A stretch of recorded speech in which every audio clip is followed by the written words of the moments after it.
Well, hello, hello, hello, and welcome back to another Monday morning on the Summer Spotlight. I am your host, Gayle Nicholson. How is everyone doing today?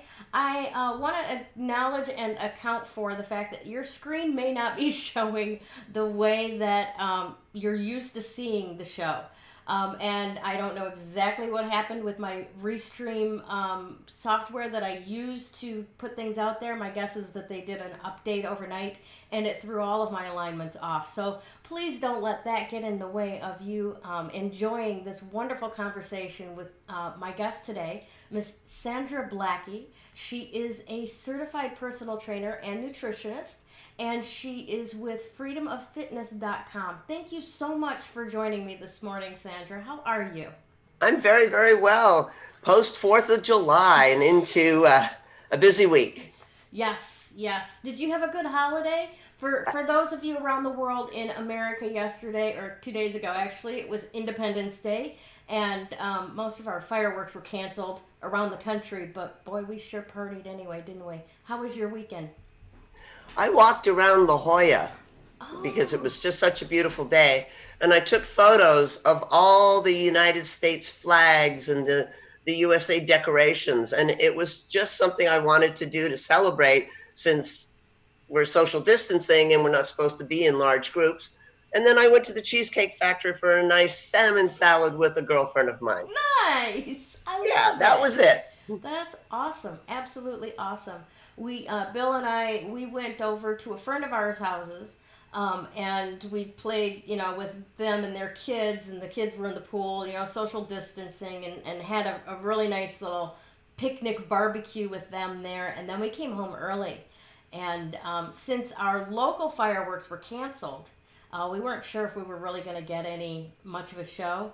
And we sat out on the front porch from 8 until 10, and our neighbors all around us put on this amazing backyard show. We have fireworks here and here and here and here and here, and all this popping and banging. And I'm a big American Revolution buff, so I just closed my eyes for a minute. I imagined what it was like, in the early 17 or the late 1700s. And people would be in their farmhouses and hear these bangs, and they'd look out and there's a battle going on in the field next to them, and the way the Green Mountain Boys turned the tide of the war. Sorry, I'm rambling on, but I am just a gaga about American history and revolution, and it was a moment that I hope everybody gets to experience one time when they can put themselves in that period of time when we were fighting for something that was so dear and so precious, and just our American grit carried the day and created all that we have around us, whether we're happy with the way things are going right now or not, right? So, I did you was hit? born in Canada, Oh, did so you I really? became a United States citizen in 2004. So Awesome. we get a little bit of American history, Uh-huh. Canadian education, but I had to learn more to pledge allegiance to the flag and get my citizenship back then. You're so awesome. That is absolutely wonderful that you came and you got your naturalization and all of that. That takes a lot of work. I'm really, really surprised with how much effort it takes and how much you have to learn in order to get your citizenship. And sometimes I think more than they're teaching kids in school. Um, but that's beautiful. I lived in Canada for 7.5 years, Which and part? Windsor, the only part south of America. And it was a wonderful, wonderful experience. Canadians are such amazing people, and I'm so glad to count them among my friends and family. I actually placed in the top 10 at the Pro Canadian Cup in Windsor in 2007. Oh, phenomenal! Oh, Now wait a that minute, was, not I 2007. was I'm gonna say, was sorry. that after you moved A over? little earlier than that. Okay, Yeah. But I've awesome, been to Windsor. awesome, fabulous. So I want to get into the fact that you are a former championship bodybuilder as well. Um, but just kind of leading into that and trying to segue a little bit from the 4th of July festivities. Um, what do you think is the biggest thing that right now people's bodies are dealing with after the barbecues and the beers and the sunlight, excessive sun. How are our bodies feeling today? Well, if there was a lot of liquor involved, probably a little on the tired side, a little on the dehydrated side. If there were a lot of foods in your diet over this weekend that were not your common foods, maybe you're experiencing a little excess. Maybe your digestive system is a little bit off and you're craving a more normal digestive system this morning. I think that pretty much puts it in a nutshell. Yeah. Definitely. Awesome, awesome, awesome. So yeah, let's talk a little bit about your background in health and fitness and nutrition. I know that you, like we were talking about, you're a professional bodybuilder. You competed as a bodybuilder. I think I recall in your notes that you won professionally once, but the rest of it was all amateur. Tell me more about that. So, in order to become a professional bodybuilder, you have to win your national title. So, in 1986, I won the Canadian Heavyweight Bodybuilding Championship for women. And as a national champion, back then, that was the criteria for becoming a professional bodybuilder with the International Federation of Bodybuilders. And that meant that we traveled the world and competed against other countries representing our country for prize money. So initially, I represented Canada, and then when I moved to the United States, I would always represent Canada, USA, just to give everybody, And you equal can time. do that because it's not a Olympic type thing, correct? It's not a what? It's not an Olympic event where you have to represent one country. You can represent whoever you choose to in that realm, correct? Yeah, they never told me otherwise. So I said Canada, USA, and they put that in the bulletins and on the flyers and everything. So we're good with it. Awesome. What did make you come to America? What inspired you to move down here? I'd come here on vacation a few times when I was competing as an amateur bodybuilder in Canada. But I came to LA. I would go to Gold's Gym in Venice, which was the mecca of bodybuilding at that time. Mm-hmm. And every time I left and went back to Montreal, Canada, I felt like I was leaving home. I felt a connection to the Venice area, the whole bodybuilding culture. They call it the mecca over there. Mm-hmm. So I packed up $1,500 and a head full of dreams, and I left my country with no citizenship, green card, nothing. And I rented a room and I owned a bicycle, and that's how I started my life in America. And 1 year later, I was sitting on my bed, and I still owned a bicycle, a bed, no car, and I had $300 left in my account. And I had a 1 year open-ended airline ticket, and I had to make a decision about whether I was going to go home or whether I was going to rip up the ticket and believe in myself and what I wanted to do as a professional athlete. And I tore up the ticket. Good for you. Yeah. Gosh, that's a moment you'll never forget, eh? No, my heart races and I get choked up when I even talk about it. But I stayed here because I really believed that it was the place that I was going to have the most purposeful life, the happiest life, and the life of an athlete. And that segued into sharing my passion with other people because it was just kind of a natural thing to do. Mm-hmm. And I went out and got certified. Now, in Canada, I had already gone to Concordia University, and I have a BA in Recreation and Leisure Studies with a major in sociology. So I already had some health and fitness education. Mm-hmm. And then I went out and I got various nutrition certifications and various personal training certs. And here we are 35 years later, and I'm still doing it. That's phenomenal. So did you prove yourself right? Yes, I That's did. Awesome. Awesome stuff. Now, what has been your biggest trouble staying fit? What is it that you are challenged by with your body makeup?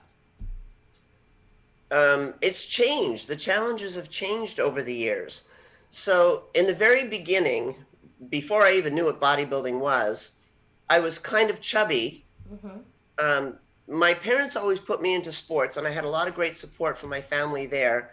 I have a brother and a sister that went to the nationals in canoeing and kayaking. So we are a family of athletes, but we never really knew how to eat healthy in our home.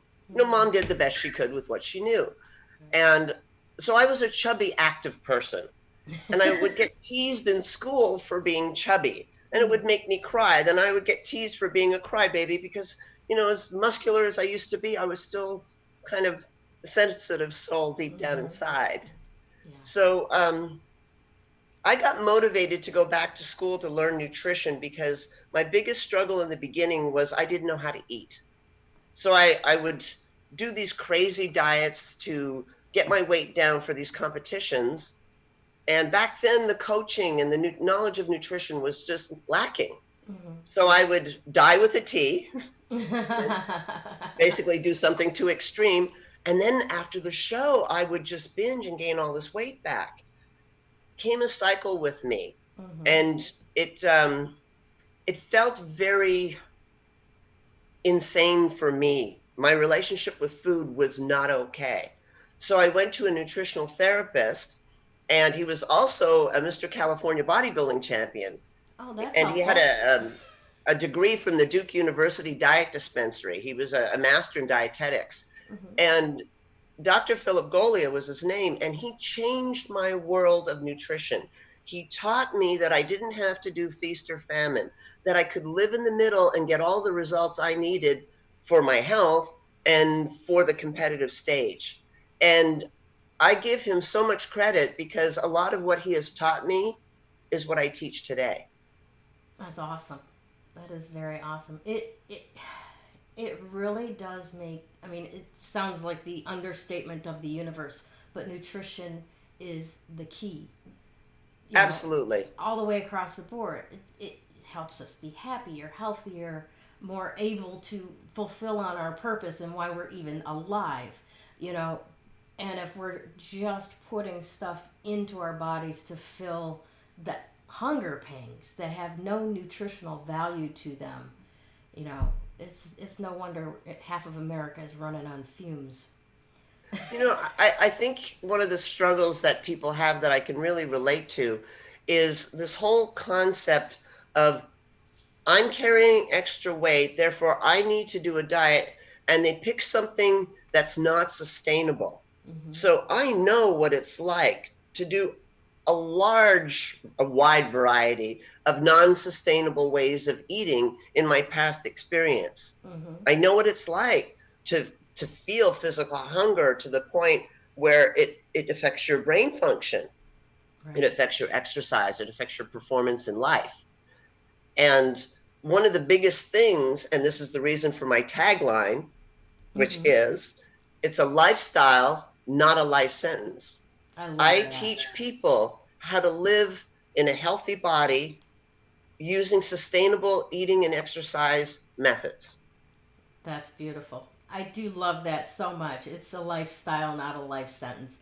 Because it really does feel like that for a lot of people, I think, that, you know, they're in a cycle of feast and famine and they don't see a way out. And they feel like it's just going to be like this for the rest of my life. Why even try? And consistency is key. You said that earlier. It truly is. So when I was struggling, I had to listen to things that went against my belief system. Like Philip would say to me, Sandra, I want you to be consistent with 2,500 calories a day. Now, I was an athlete, so that was what I know today, a reasonable amount of calories. A calorie is a unit of energy, the amount of energy I get through food. And I remember freaking out on him and going, oh no, that's too much food. It's going to make me fat. And he had to tell me over and over and over again to trust the process, that the way I was doing it was not working. And he would get me to acknowledge that. And he would always say, consistency is key. It got to the point where I said, yeah, I know consistency is key. I hear it all the time. He drilled it into my head. And I am so grateful for that today because I am not in this feast or famine cycle anymore. And I can set a good example for my clients and I can help them with that. That is beautiful. Absolutely. Well, how exactly How do you help your clients? Well, I get them to choose exercise that they enjoy. Okay. And I do my best to encourage them to have some kind of resistance training, some kind of cardiovascular exercise, and some kind of flexibility, along with a goal oriented way of eating that's not extreme. So, all of this is not an overnight sensation, it's an educational process. Mm-hmm. It's counseling to a certain degree. I mean, counseling might be a strong word, but let's call it discussing strategies Okay. and finding out what the obstacles are to get them out of the way. For example, if I have a client and their nutrition is all over the place, they're Mm-hmm. eating white flour and white sugar and too much alcohol and a lot of harmful fats, I often have a discussion with them about which one are you most likely to let go of or start to diminish because it's not that important to you. Mm-hmm. So usually it's not the wine. I gotta tell you, the ladies like their wine. Yes, we do. So they might say, okay, I'm willing to reduce the harmful fats in my diet. And of course, I educate them on what that looks like and give them examples. Or they might say, I'm not that emotionally attached to foods that are primarily white flour. So let's start there. So that's just an example. It's an engagement. It's two people, the mentor and the client, putting together a way of eating that's goal oriented, health oriented, and goal oriented so they can reach their goal with the exercise part. Mm-hmm. Because you cannot outrun a poor diet, you cannot outlift a poor diet. Right. There's a lot of people that think that all they have to do is exercise and not change their eating habits to live in a lean body, a healthy body, a strong body, and food is key. It really is. I mean, 2,500 calories of Funyuns is a whole lot different than 2,500 calories of fruit.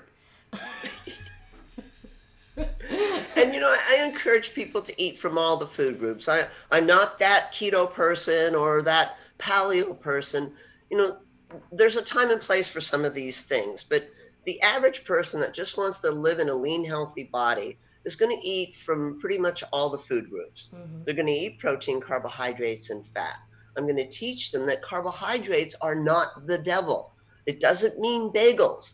And of course, bagels are an example of a carbohydrate, but when I say to people, did you know broccoli is a carbohydrate? I've had people turn to me and go, no, it's not. And And I go, no, strangely you enough, can it's Google it. Dr. Google will tell you. yeah. And strangely enough, it's also protein.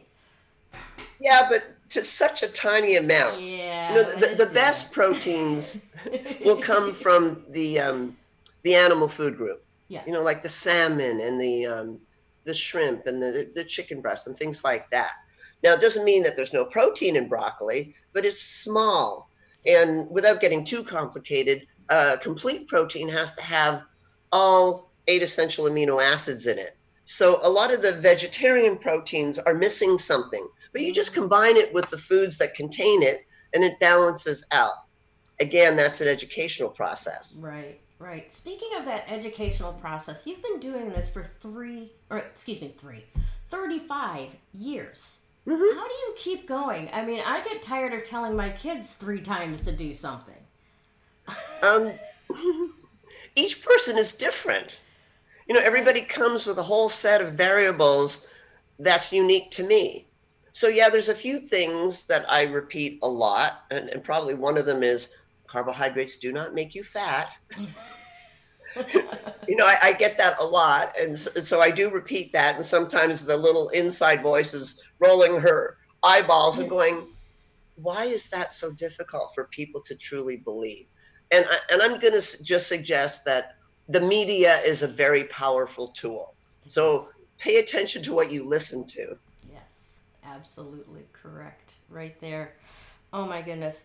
Now, you you had quite the little pivot happen forced upon you, from what I hear, in that when you launched your most recent program, in just a couple of days after that, the entire country got locked down and couldn't go to Yes. the gym.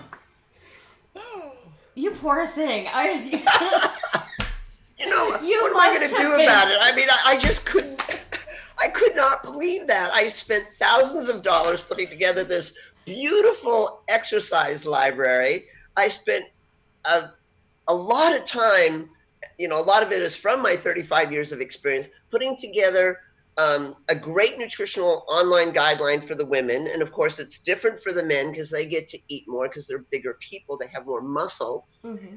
And I put together 3 weight training programs with exercise choices depending on your gym and your exercise location, the cardiovascular, the whole 9 yards. And Mm-hmm. like 3 sales in, everything's on lockdown. And I'm going, you know, I'm starting to think, what kind of thing did I do in my past life to deserve the karma of that? Right? I got to laugh about it now. I mean, what can you do? Exactly. But what did you do, though? You did something pretty clever, I think. Well, I ended up exercising outside. My Mm-hmm. training partner is going to be 80 years old in October. Uh-huh. And this man is super fit. Now, obviously, the gyms were all closed, and so we had to figure out a way to stay fit and healthy. So I live in a condo, so I'm on the second floor, so I'm not going to be dropping dumbbells and bringing equipment up the stairs and all that. So Mm-hmm. I have some in my car. We exercised under a tree, and I created weekly videos to keep my clients and future clients glued to fitness, meaning, well, they're probably at home too.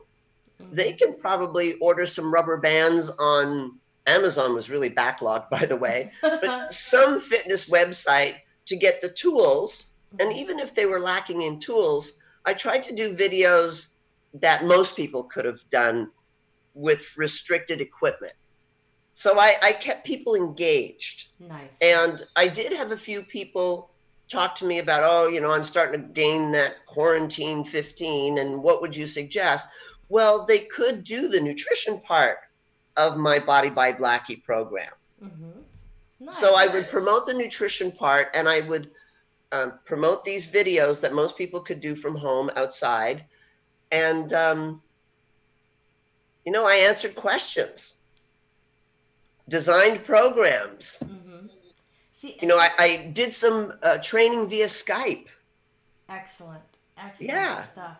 See, I love how, I mean, there are gifts in any situations. What's that story about the Chinese symbol for crisis is also the symbol for opportunity, right? Um, Yes. and there are gifts to be found in this whole CF that we're experiencing.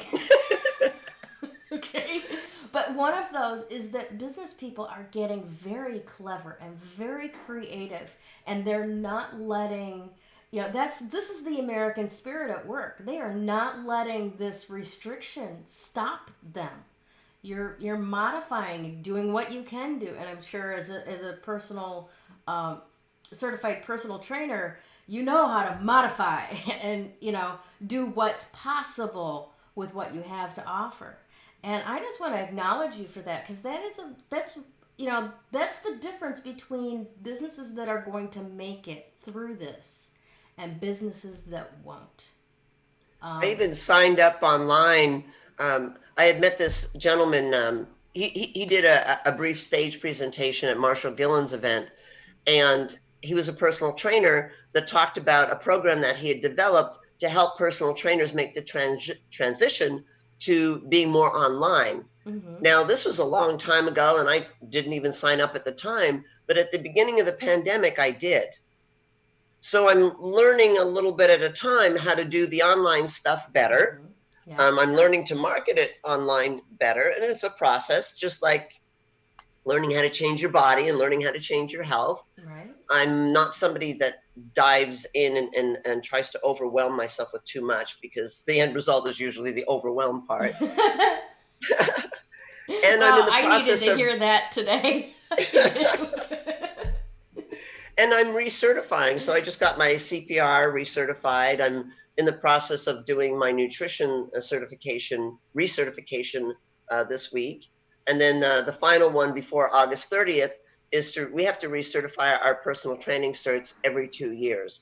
So that gets done before the end of August. So I think a lot of us have taken time to either do our CEUs or find more creative ways in our business to reach our clients and our potential clients. And I've thoroughly enjoyed, you were talking about the opportunity, the silver lining in the cloud. Mm-hmm. I really enjoyed having to think out of the box and get more creative. It was Nice. fun, and it's still fun because I'm still doing it. That's awesome. Awesome stuff. Well, I want to invite you to tell us a little bit about what you are offering to our guests this appearance, and that is a 30-minute free consultation to sit down with you and get an idea of what you can provide and what potential clients may need. So tell us a little bit more about that. What does that specifically entail? Is there any report or anything like that goes along with it?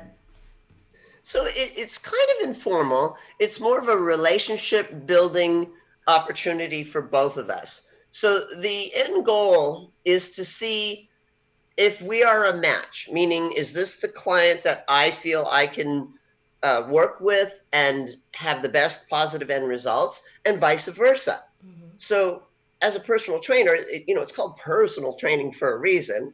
Right. So, we have to enjoy each other's company. We have to get along in terms of the personal stuff, but we also have to be on the same page about the philosophy, what I teach. Now, when I meet someone, that's not always the case because many people, especially the ladies, because I do work with men as well, Mm-hmm. but there's a lot of myth information. So Okay. sometimes, when I talk about a balanced diet, eating from all the food groups, somebody might come to me and go, oh, no, I can't do that. I had a little lady, Lillian, and she was the same age as I am. And she would say to me, I can't eat carbohydrates, but you can. And I go, why is that? She goes, well, you're an athlete. You work out more than me.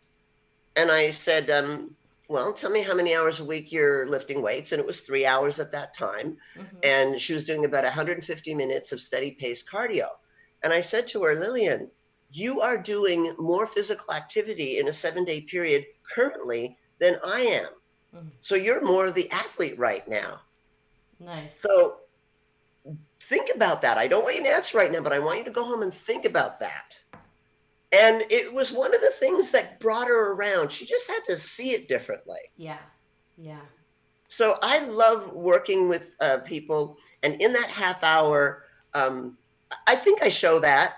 Mm-hmm. It's rare that half hour does not lead to me working with the person on some level. It might be a very brief relationship where they get what they need to move forward, Mm-hmm. or it might be me working with them in person 3 times a week indefinitely because they need that accountability and they have the income and they want to have that relationship with a personal trainer. And I'm willing to do many in between steps.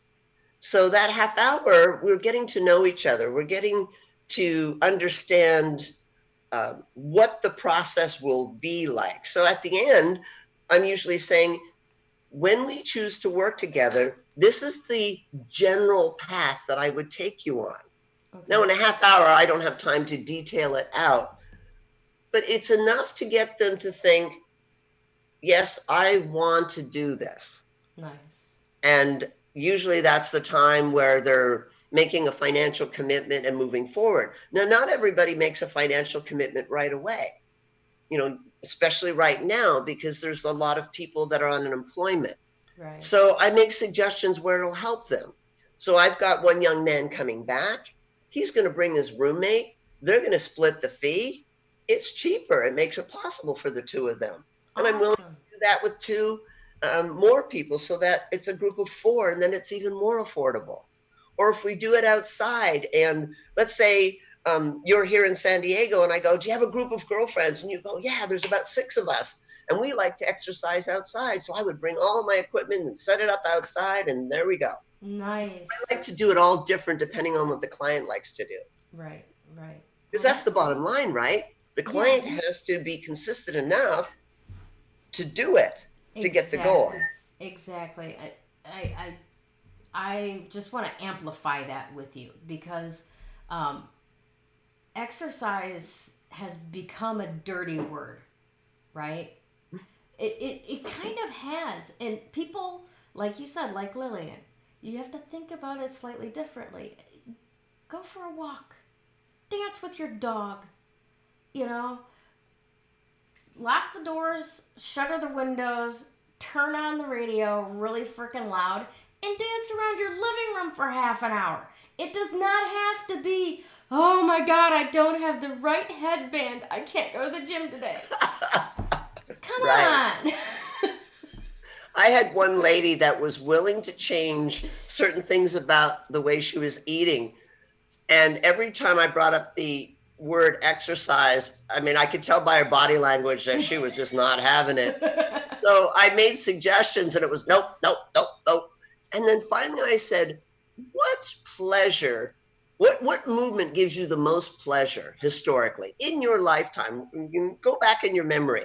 She Mhm. goes, dancing salsa. And Oh. I said, okay, now we're on to something. I said, would you go down to there used to be a club downtown San Diego that had salsa night. Mhm. I think it was more than once a week. And I said, can you go twice a week just to get moving? She goes, absolutely. So that's how I got her moving. I had to There you go. find something that resonated with her Yeah. Yeah. because she wasn't going to be consistent in a gym doing like the Arnold Schwarzenegger workout. Yeah. And that's not all I teach, by the way. But resistance training is important. Yes. Yes. No, that's freaking amazing. I lost the train of thought that I was gonna respond to you with that, but I hate when that happens. Just flew right Well, out we of were, my we head. were talking about the free half hour and Well, and different program options. And yes, I have an oh, let's online program, yeah. and Tell so me something about that too, because we haven't touched on that at all. the online program is called it's a 12-week online. I call it the Body by Blackie Fat Loss Program, and that's the one I was mentioning earlier, where the woman gets her dietary program, the man gets his because Mm-hmm. the calories are different, but they get a food list. So they get to eat foods that they enjoy. Okay. And then since it's 12 weeks, once a month, we change the program. So they get the weight training program for 4 weeks, and then whoops, it changes in month number 2 and it changes in month number 3.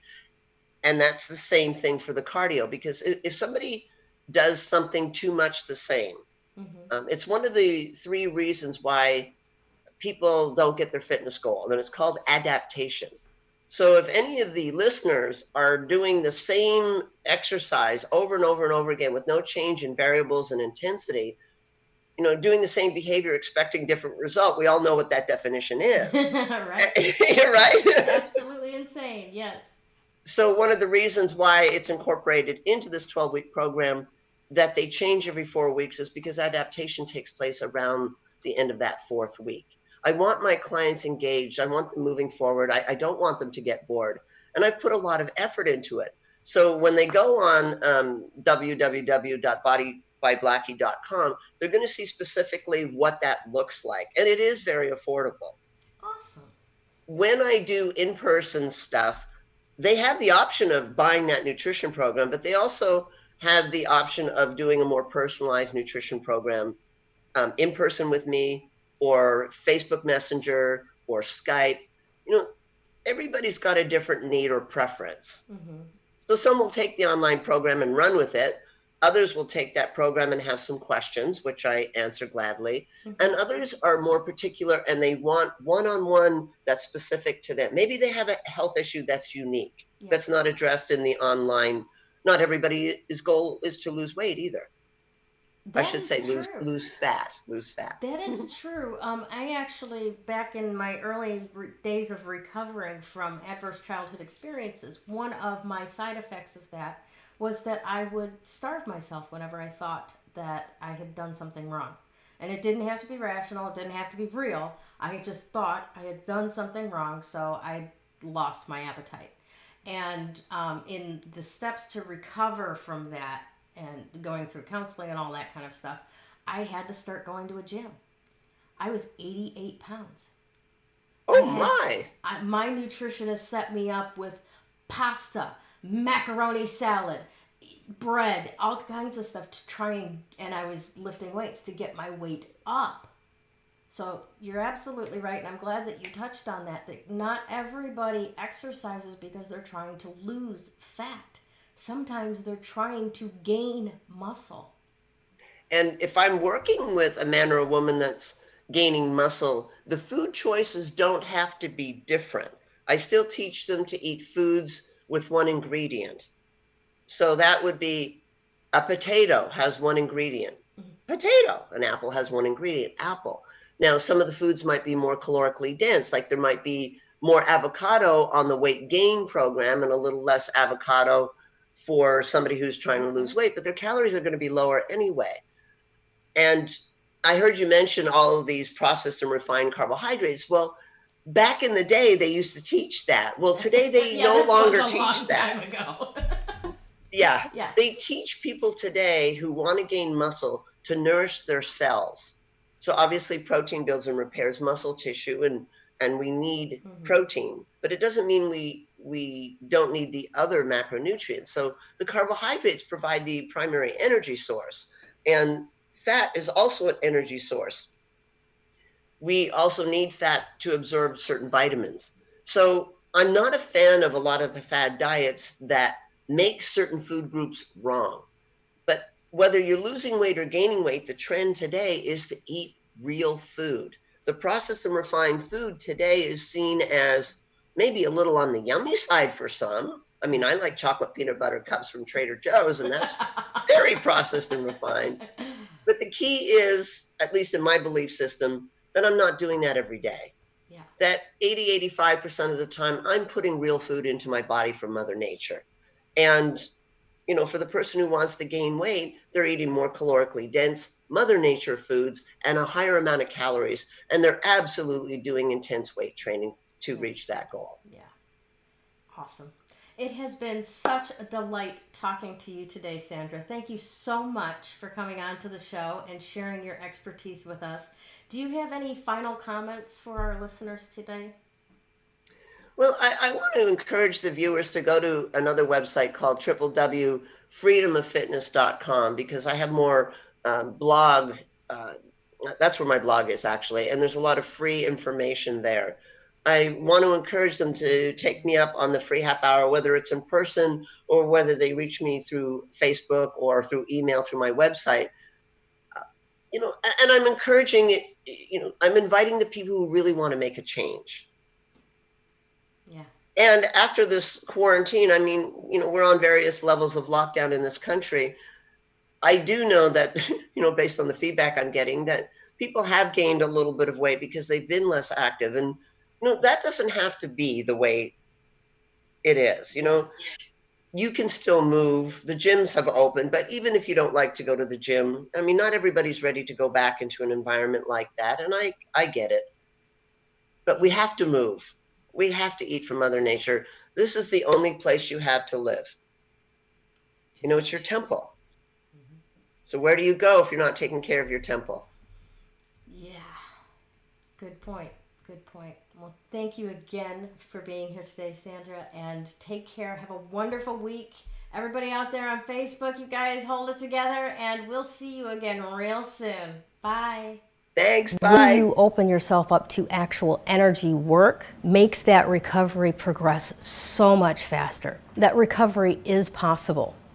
You do not have to live as a victim until your last days. You have unbelievable strength, and I know that because you're still here. Do you want to create something completely unrecognizable with your life? I can show you how.